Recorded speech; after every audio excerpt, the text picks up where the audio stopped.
would like to do an astrology series where I talk about the karmic themes of each zodiac sign. So we are, of course, going to kick this off with Aries. Now, before I get into it, feel free to like and subscribe if you enjoy my content and you feel so inclined. It is greatly appreciated. Thank you so much to everybody who has subscribe to me and leave me comments and stuff. I just really appreciate the support.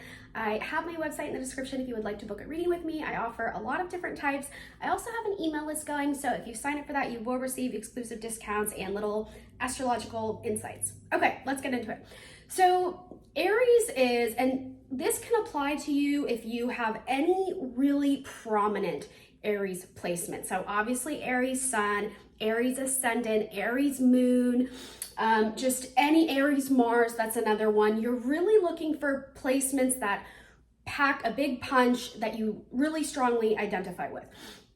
Okay, let's get into it. So Aries as a sign, it's the first sign. So on a thematic level, Aries represents first. It represents new beginnings. Now, how this can manifest in your daily life, your personal life, is this connote being the first in your family to go on and accomplish a certain feat, a certain milestone, like being the first in your family to go to college, for example. So there's a lot of pressure on people who have heavy Aries influence to excel and go beyond what their parents did. So you might feel that pressure from the people around you to succeed in a way that they really did not. And in some cases, there can be some guilt wrapped up in this. So you might have, a parent that's like, well, I did X, Y, Z, so you can go on and do this. Like I worked really hard to get to where I am, so you don't have to struggle, but they're kind of making you struggle anyway. Now, the blessing of this is if you have prominent Aries, you can go on to accomplish amazing things because of that number one energy, essentially. Like you can go on to break boundaries, defy, certain unfavorable maybe expectations placed upon you. You can just defy the odds. You can overcome a lot. There's an innate strength to Aries, and this is in part why.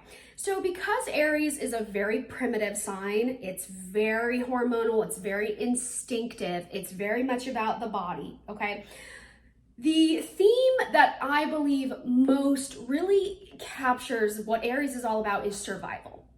Again, Aries is the first sign. This is like the newborn. This is the infant. This is when your time entering the world is most critical. It is the need to survive. So the benefit for this, for people with prominent Aries energy, is that they have willpower. They have an innate willpower. They have an innate strength. They have an innate determination, perseverance. They know how to deal with challenges and struggles in life, and they understand that challenges and struggles do not negatively define who we are, but they push us. They push us to be greater. Aries also has an innate understanding that failures, because that is kind of a subjective term, failures are inevitable. They are actually, not only are they inevitable, but they are so important to success. You can't really achieve success without having some failures under your belt. No one is born in the world just automatically being amazing at something or automatically getting every single thing that they want and more. No, everyone has desires. Everyone has skills that they have to hone and nurture. And Aries, people with prominent Aries energy know that in order to get good at something, you kind of have to be bad at it first. It's just, that's again, you're the baby. You're crawling, you get up to try to walk, but you stumble, but that's all a part of the journey, right? So that's a huge gift for Aries. And this really stems from, again, that need to survive, that primitive biological urge to overcome the odds, to overcome hurdles. Now, this primitive energy that Aries has is also kind of challenging. So it's not uncommon for people with prominent Aries energy to push the limits. They might challenge their own ability to survive by engaging in risky behavior. These people can be adrenaline junkies. They can be very impatient, very impulsive. They can willfully walk out onto a tightrope, basically, with no prior training, no prior knowledge. There's a naivety to them, right? Aries, for as strong as they are, for as determined as they are, they can be very naive because, again, they are the newborn. They're kind of the caveman. They're trying different things to see what sticks and what works. So it's not uncommon for people with prominent Aries energy to kind of force themselves into the fire. To them, it is a part of life, so they can gravitate towards those experiences. And it's also this weird subconscious desire to, again, really challenge their will to survive. They want to prove to themselves that they have what it takes to overcome unfavorable experiences and prove, triumphant against all odds. But again, that's really risky at times because these are the people that can test their fate. You know what I'm saying? These are the people that can willfully put themselves in not so good situations as, again, this weird subconscious test of some sort to, either show up and prove that they are resilient and kind of invincible, or, whatever. So it's not uncommon for people with prominent Aries energy to undergo some volatile experiences. Now, Aries also rules over, in my opinion, wild animals. I'm not sure if there is like an official book of, there's books and things that can help you understand what each sign rules over in terms of like actual like nouns, like items and things like that. But the primitive nature of Aries, I always think of wild animals being with Aries. So it's not uncommon for people with prominent Aries energy to have unfortunate experiences relating to animals that are maybe not totally domesticated, or animals that have like certain traumas, even domesticated animals, so that animals that react based on instinct, biological instinct, even if they are domesticated, like even if it's a dog or a cat, they might have unfavorable experiences where they are, victims to certain animal related attacks. It's not inevitable, so I don't want you to freak out and I don't want you to be scared of your pet. It's just something that can happen here, again, because Aries is so primitive. Sometimes though, this could note a desire to work with those animals, like being a trainer, being a veterinarian, working at the zoo, you know what I mean? So it doesn't necessarily mean that your relationship with animals is bad, but it can know a really strong connection because you share that. Aries and animals kind of share a very similar biological makeup that a lot of us try to deny or ignore because we are a little more evolved, obviously, as humans, our species. So we can forget where we come from. We can forget the fact that, no, we are kind of animals, excuse me, we've just learned to suppress a lot of our desires. Now, speaking of desires, Aries is very much id. It is that Freudian, it is like below ego. It is just instinctive, feed me. I need sleep. I need to go to the bathroom. I want what I want. Shelter, water, mating. It's like the id. It is the kind of more selfish desire that we all have within us to make sure our needs are met. Again, this goes back to survival.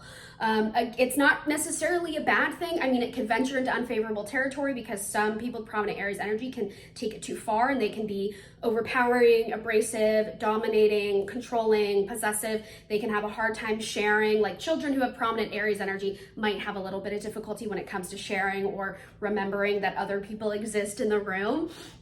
So that's something to be kind of mindful of. Now, in childhood, on a karmic level, it's not uncommon for people with prominent Aries energy to grow up in a family where, kind of like what I was saying earlier, the expectations for them are so much higher than that of their siblings. They might be the firstborn, and that might be part of it. There's these cliches that the firstborn is the one who gets all the punishment because they're the trial and error baby. If you're the first baby, your parents don't know what they're doing. They're throwing everything at you to see what sticks and what works. They're still kind of getting their parenting habits and methods, realized, materialized, whatever, actualized. So you can be the trial baby, and because of that, your parents might have really high expectations for you. They might have unfair standards for you, and in really extreme cases, it's not uncommon for people with prominent Aries energy to grow up in violent homes, volatile homes, homes where the family did not know how to emotionally connect, so they argue, they fight, there's a war going on in the home. Aries rules over combat. It's competitive. There's a warlike nature to it. Again, it's primitive. It's survival of the fittest. It's don't come in my territory and I won't go in yours. So in the home life, this can apply. This could note having parents who maybe are negligent and are not meeting your needs, and you are forced to meet your own needs. It's a dog-eat-dog world. That might be the environment you grow up in. For some, this could also note having to take care of their siblings, having to parent a parent, you know what I mean? Maybe one of your parents is really immature, they're not competent, and you have to step up and be there their parent as well. You have to make sure everything is under wraps. So that's something that can happen here. Another way that that family life can manifest, but sticking to that kind of volatile theme, is growing up in a military family. So if you have prominent Aries energy, this can note having like a military dad, a military mom, military family in general. This can note being under a very strict law and order regime in the house. And this goes back to, again, higher expectations. So you're not allowed to have fun. You're not allowed to do anything that you want to do. You have to abide by a set schedule and a set routine. Growing up in an authoritative household where you don't really have any autonomy. And this can lead to that letting a tiger out of the cage, rebellious streak that everyone with prominent Aries energy has it. I don't care what you say. I don't care who you are. I don't care if you have Virgo and Cap in your chart. No, there is an innate rebellious nature to people who have prominent Aries energy, especially Aries Mars, especially Aries ascendant. And this can stem from childhood. It can stem from growing up in an authoritative household where you did not get to explore your autonomy. So by the time you reach adult age and you're out of the house by age 18, because that can happen here, Aries, again, it's new beginnings. It's also fast, it's impatient, it's impulsive. The minute you turn 18, even like 17, you might be out of there. You might be out of the house. You do not want to live with your family. You're done. You're done listening to other people. You will do everything you can, even if it means you have to start working earlier. Whatever you have to do, you will do it to get the hell out of your house, to move away from your family, to have your peace of mind, to get to explore your autonomy. That is a strength of people with prominent Aries energy. They are not afraid of hard work. They're not. They recognize the innate sacrifices that kind of have to be had in order to get the life you want to live. So that kind of selfish energy that we might think of when we think about Aries, don't think of it as selfish. Think of it as self-protective. Think of it as kind of self-concerned. And that's not necessarily a bad thing. These people live in a world where they just want to survive and they want to excel and they want to succeed. So their life themes are going to push them into that frame of mind. It's not uncommon for people with prominent Aries energy, and I don't want you to freak out when I say this. I don't want you to feel like this is going to be you. But this could know, when I think of Aries energy, sometimes another thing that kind of comes to my mind is being the single mother, having to take care of a child, having to take care of yourself, not always having support from other people. And it's not, I don't mean it literally being a single mom, although, that could happen. But, having that kind of archetype, I guess, where you're taking care of everybody, but who is taking care of you? So that is another thing, is people with prominent Aries energy can kind of feel like they're in the world alone, no one else is looking out for them but them. And that's something that they can hold on to well into old age, even if they're married, even if they do have kids, even if they have a support system, even if they have great friends, even if they have a great job. They can have all of these really great, amazing support systems, but they still feel like they have to be there for them, and no one else can do a better job at that than them. And that's where that confidence that we associate with Aries comes into play. That innate understanding that you cannot rely on anybody else. And truth is, you kind of can't. We have each other, and that's great. We live in a community, and connection is what has helped our species grow and evolve. But at the end of the day, we all have our own individual life to live. And Aries knows that better than maybe any other sign, because again, they are first. They're solo, they're independent, they want to do what they want to do. You know what I mean? You have this one life, and it's your life to live, and you can't hold it up for the sake of others. So, that's an innate strength that Aries has. Now, I also want to touch on the body. Aries is so much about the body because, again, it's so primitive. It is your id, and your id is so physically centered, that desire to go to the bathroom and drink water and eat good food and get your exercise in. So that said, Aries can be really extreme when it comes to the body. People with prominent Aries energy usually have a very lean, strong build, and a lot of them enjoy exercising. They enjoy physical activity. It helps them stay in touch with their core self and also their intuition. So people with prominent Aries energy, their intuition usually comes to them in their physical flesh, in the body. So they might get a random headache out of the blue when they know that something might be a little off. Their temperature might fluctuate really intensely. They might feel under the weather randomly one day and then the next day it's gone and they're fine. Or they might have a craving like, oh, I really need to go on a walk today. They just get these instinctive physical reactions and these physical urges, which can be little messages, you know, from their intuitive core trying to communicate to them. So staying in touch with the body is how Aries hones and exercises their actual intuition. And it's a great way to get energy moving. If you feel stagnant, go for a walk. If you feel stagnant, go dance, go dancing, you know, go out and have a nice time. But exercise is crucial. Now, it does get a little tricky because a lot of the times people with prominent Aries energy can have body image issues because of their innate kind of obsession to their body. That is in some ways an addiction that people with prominent Aries energy are more prone to having, their own addiction to the physical body and taking care of it. And at first, you know, thought you might think, oh, but what a great addiction to have. Excess working out is not productive long-term. Crazy diets are not sustainable long-term. You know, they can take it too far. My mom, I love her so much. She's Aries moon, and she literally, I'm not kidding, has to work out every day and get 10,000 steps in every single day. And she'll sometimes complain like, oh, I'm really sore today. And I'm like, stop working out for one day. Just stop, just like sit down. Like she has to be on the go. Granted, she's also Gemini sun and Mars, but like she has to be on the go all the time. So that's something that can happen. You know, people with prominent Aries energy, they can have really hard time resting. They might just prefer to stay on the go. So you need to balance and moderate your connection to your body. Remember, Aries opposes Libra, which means they have some intersecting qualities and themes. Balance and moderation is one of them, as is relationships. So finding balance in all that you do, my Aries babies out there, it's so important, and you really need to start with your body. No extremism. We don't want to be extreme. In our goal to getting healthy, we don't want to succumb to unhealthy measures. You know what I'm saying? So be good to your body, take care of your body. Now, let me just touch on this last little thing because I did just mention it briefly with Libra. When it comes to relationships, I kind of already talked on this, but I really just want to reiterate, people with prominent Aries energy, they are so independent, it can be very hard for them to accept relationships, accept help, ask for help. They're prideful. I'm sorry, they just are. They're very prideful. It takes an evolved Aries person to be willing to accept help from others, to be willing to admit, you know what, I can't do it all on my own, which PS, you kind of can't. There's only so much we can do for ourselves. Again, human connection and collaboration is how we have evolved as a species. Look at any intelligent species in the animal kingdom.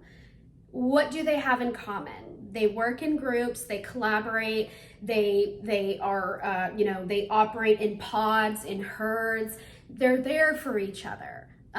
You know what I mean? Dolphins, orcas, and then, a lot of species that are just kind of solo, they're like on the extinction list, you know what I mean? Like, we need each other. So for people with prominent Aries energy, I know it's really hard, but you have to understand that there are some people you can rely on. It's okay to accept help. It's okay to ask for help. You can't do it all on your own, and you deserve the right to love and affection and help and assistance. And there's no shame in asking for it. So that is very important for me to you to note.